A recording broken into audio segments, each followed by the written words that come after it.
Hi, this is James Gordon O'Toole here with the first book in the Jack Ryan / John Clark series, the book I'll be talking about today, Without Remorse by Tom Clancy. Alright. This is from G.P. Pullman's Sons, and this was published in August 11th, 1993. This was a good revenge thriller. I really enjoyed this one. There's a lot of brutal moments in the novel. It's very well written. Excellent detail within the story. Well layered characters I cared for, characters I despised, and there's a lot of brutal moments of action in it too. There were some things I didn't like this book, but overall I really enjoyed it, and I'm definitely looking forward to reading more books in the Jack Ryan / John Clark series. Alright, onto the book review. Plot. In November of 1969, John Kelly, a U.S. Navy diver, is doing a job in the Gulf destroying remaining oil rigs from Hurricane Camille. Life is good for Kelly until tragedy strikes when his wife, Patricia, when a semi-truck driver's brakes fail, causing the truck driver to drive over and crush Patricia's station wagon. A year later, Kelly is driving his International Scout on his way home to Battery Island in Chesapeake Bay. He spots a woman walking alongside of the road. Kelly pulls over as she asks him where he's going. Kelly replies he's going to his 40-foot yacht Springer to reach his private island. She accepts to come along with Kelly. She reveals her name as Pamela Madden, or just Pam. As the two get to his boat, Kelly finds himself attracted to Pam as she flirts with him, and later they have sex. When Kelly reaches his private island, he meets Dr. Sam Rosen and his wife Sarah. They're both broken down as Kelly helps Rosen repair it. However, they discovered some of Pam's things are related to drug dealing. Rosen is worried about Pam as she asks Kelly where he found her after telling him where he first met Pam. Rosen thinks she might be a junkie, and later on Pam collapses. Rosen gives her medicine to flush out whatever she's taken as they have to get her to a hospital. Meanwhile, Vietnam, a drone dubbed Buffalo Hunter is launched from a Lockheed DC-130E Hercules as part of a spy reconnaissance mission. It is flown between Laos and North Vietnam and passes over a prison camp of American POWs. One of them is U.S. Air Force Colonel Robin Zacharias, who is believed to be dead, but after going over the recorded footage, he is still alive along with other prisoners. He possesses highly classified information which the NV want. Vice Admiral Dutch Maxwell arranges a secret rescue mission. After Pam awakens, Kelly wants to know what she's hiding from him. Pam reveals her past as she had an awful childhood and was abused badly by her mean father. She ran away at the age of 16 and hitchhiked to different states till she got picked up by Henry Tucker, a black drug kingpin, and Pim, along with his other members, Tony Piaggi, a drug dealer, and William Billy Grayson, who's been using Pam and other women as drug mules. They won't hesitate to beat or kill any that disobey them. Pam was the only one able to escape these men. Hearing this makes Kelly angry. He makes a call to Alan, a friend of his from the military, to try and gain more information on these men. As Kelly and Pam are making their way to Baltimore to a medical center, they both notice a candy apple red Plymouth Roadrunner following them.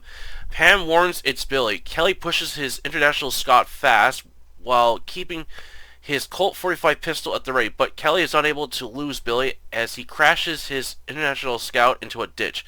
Kelly tries to take on all three men, but is blasted by shotgun as Billy and the other men take Pam.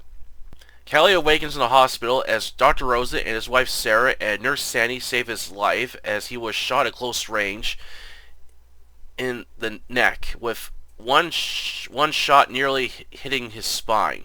Rosen does everything to keep the police from digging around Kelly, but is angered that Pam has been kidnapped by the same people she was trying to escape from. Later on, Pam's body is found as she's been gang raped and murdered. Kelly is pressured by police to reveal any information she told him. Lieutenant Lemmet Ryan tries reasoning with Kelly, but he refuses. Fueled by hatred for drugs and the men who destroyed his chance of starting a new life with Pam, Kelly swears revenge. While recovering, Kelly begins having dreams during his combat in the Vietnam War. Maxwell brings the photos to the Pentagon along with other surveillance photos of the prison camp. While Maxwell has the proof that Robin, along with several other American POWs, are being held by NV, however, the U.S. military refuses to risk a rescue mission as the area is too dangerous and heavily guarded, along with risking the men's lives. Maxwell, however, knows one man who could pull it off. Kelly returns home at Battery Island, begins getting himself in shape while doing target practice. Then a helicopter lands, followed by a bunch of men getting out. Kelly recognizes Maxwell as he hasn't seen him in 3 years. Maxwell is shocked to see the wounds on Kelly's neck and chest.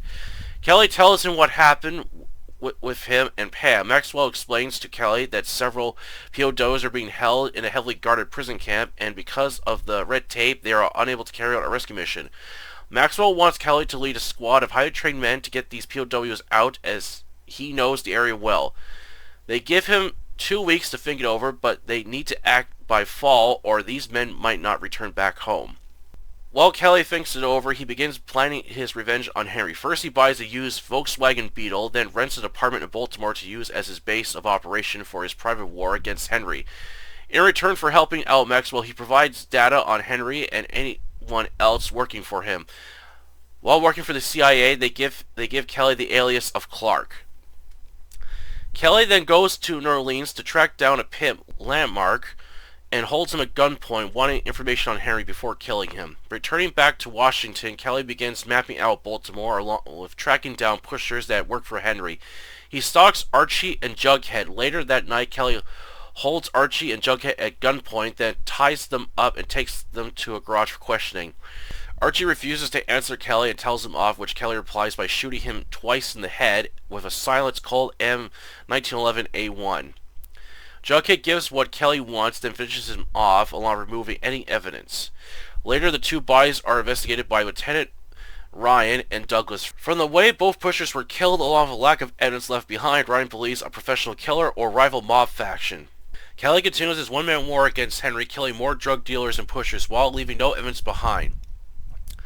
However, after killing 2 pushers known as Big Bob and Little Bob, Kelly is returning to his car when he sees a mugger attempting to rob and murder a woman. Kelly can't allow this bystander to be harmed or murdered, as he won't be able to look at himself in the mirror again. Kelly tries to draw a silenced pistol, but it gets caught in the waistband. He quickly switches to a knife and twists the mugger's arm, then stabs him behind his head, slicing through his spine. The woman is shocked as Kelly tells her to call the police as she flees, allowing him to escape. Maxwell has picked out 15 men for the mission, including Kelly, as he sets up a training camp for the men to sharpen their skills and prepare for the mission, along with the hardware they'll need to take out the NV. However, tension between the USSR and North Vietnam threatens the POWs, as Kelly is getting closer to destroying Henry's empire, along with saving the woman being used against their will, but time is running out for the prisoners in North Vietnam, and Lieutenant Ryan is getting closer to discovering who the mysterious vigilante is. Despite the struggle and challenges Kelly faces, he won't stop until he avenges Pam's death, and the CIA will ensure that Kelly continues to work for them and will erase any existence of him. Without Remorse was a good revenge thriller, highly detailed with a good cast, well layered. Characters really like John Kelly, a smart, skilled, and dangerous man who knows how to beat his enemies and stay a step ahead of them, along with avoiding the law. There were other characters I enjoyed reading and really despised Henry Tucker and his right-hand man, William Billy Grayson, and the other scumbags who are cruel, evil people who enjoy making others suffer while earning dirty money. I enjoyed reading the scenes of Kelly hunting them down while destroying Henry's drug business. Enjoyed the many brutal scenes of gunshots along with stabbing scenes, as Kelly doesn't hold anything back when going after the bad guys and is careful plan of killing them. And Billy's gruesome death scene with a pressure tank was one of the best moments within the story. Like the locations within this novel, from the crime-ridden streets of Baltimore to Kelly's Island and the thick jungles of Vietnam. The pacing was good, as there wasn't a scene that drags on too long or any unwanted filler. While there was some melodrama I didn't care for, along with the finale was a bit slow till it finally got going, but overall I really enjoyed this novel. I highly recommend Without Remorse. It's a good revenge thriller set in the early 70s and features the badass character John Kelly. However, there isn't a lot of action within this novel, as it takes a while till things get going, so be patient with it and it will deliver a really good story. Alright, that's our review today. Hope you enjoy. Yeah, and I really enjoyed Without Remorse. It was a really good revenge thriller. It's very well written. I like the detail within the story. Tom Clancy does an excellent job of writing these heavy layered characters, and the very detailed within the world that he has the story set in. There were definitely a lot of moments of like brutal violence and action within the story.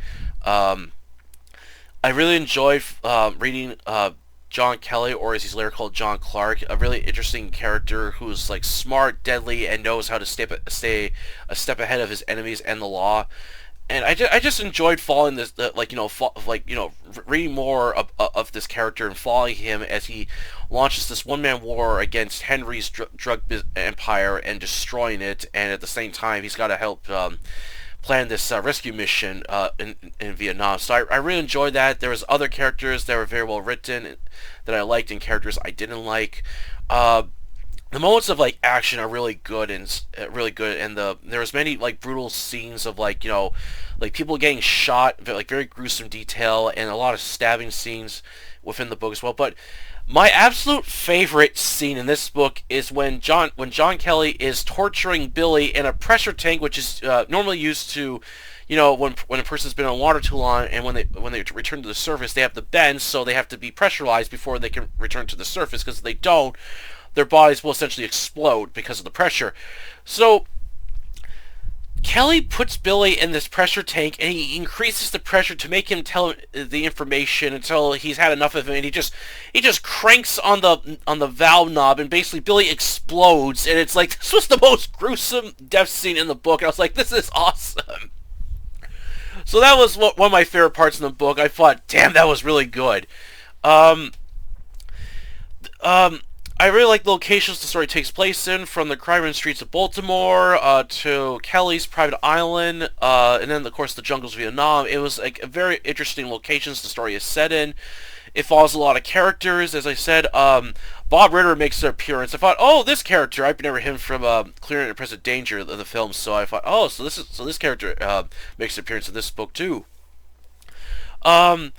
As I said, there was characters I didn't like. I really despise Henry Tucker and his right-hand man Billy. I really hated these two characters along with all the other scumbags that worked for him, but I was glad to see what the guy was coming to them.